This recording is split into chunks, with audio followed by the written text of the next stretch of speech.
homeward bound. With 2,600 miles down, we had made it halfway. Now it was time to turn around and head home. Day 1 of our return trip was a short 171 miles from Felt, Idaho to Pinedale, Wyoming, with a stop at the Grand Teton National Park. Our destination inside the park was called Jenny Lake, and I have never seen water this clear.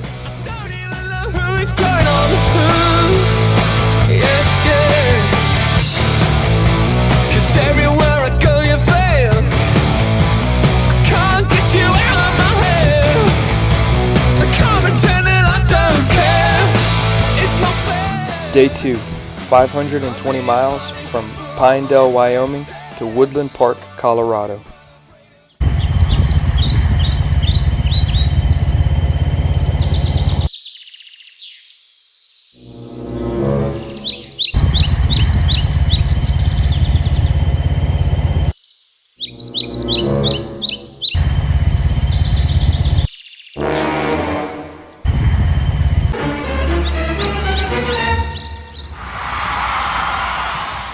As we dropped down into Colorado, the effects of the fires in the state were obvious.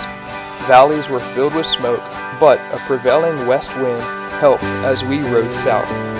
One thing that stood out was how green Colorado was compared to the more northerly states, and this theme would continue as we kept heading southeast, with trees and lush greenery all becoming the dominant landscape versus the open high plains.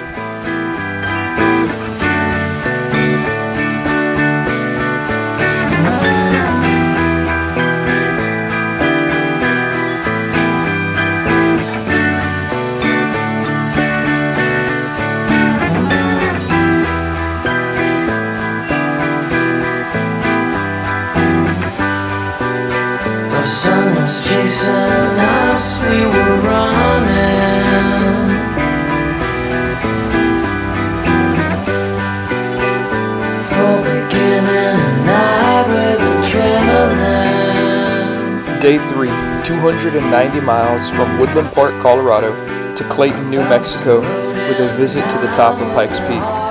Pikes Peak was literally breathtaking. So we parked the bikes right on there.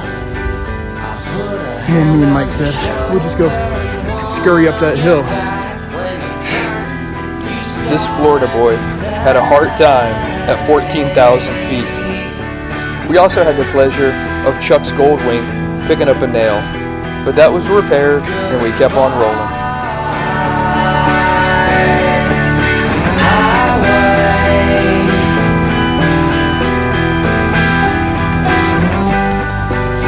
We watch the pieces of mine make a difference,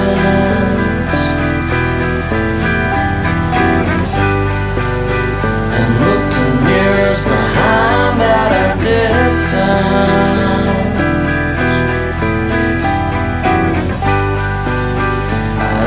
Crept up, slide like a heart attack.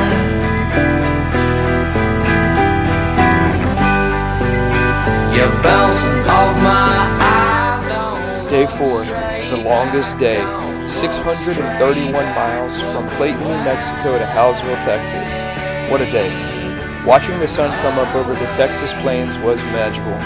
But I gotta say, wow, does Texas smell bad.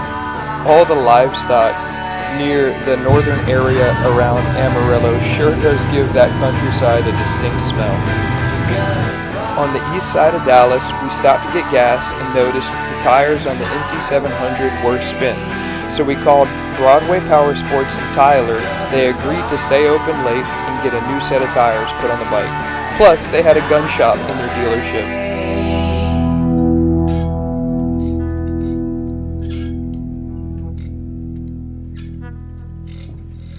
Day 5, the last day for Chuck and Mike, 453 miles from Howesville, Texas to Mobile, Alabama.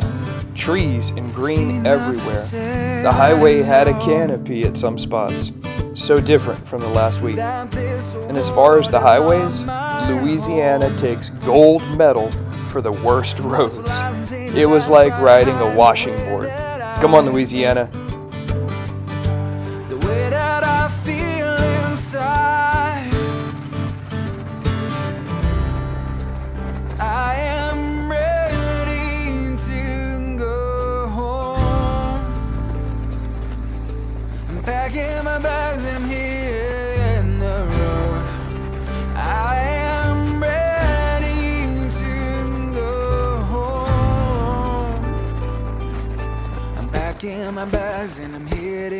Day 6, the final and last day, 570 miles from Mobile, Alabama to Sarasota, Florida. I rode out at about 3 a.m. and only made it to Crestview, Florida before I had to stop for another cup of coffee. The total weight and magnitude of the trip was definitely setting in. We averaged about 450 miles a day for over a week. I could not wait to get home by now.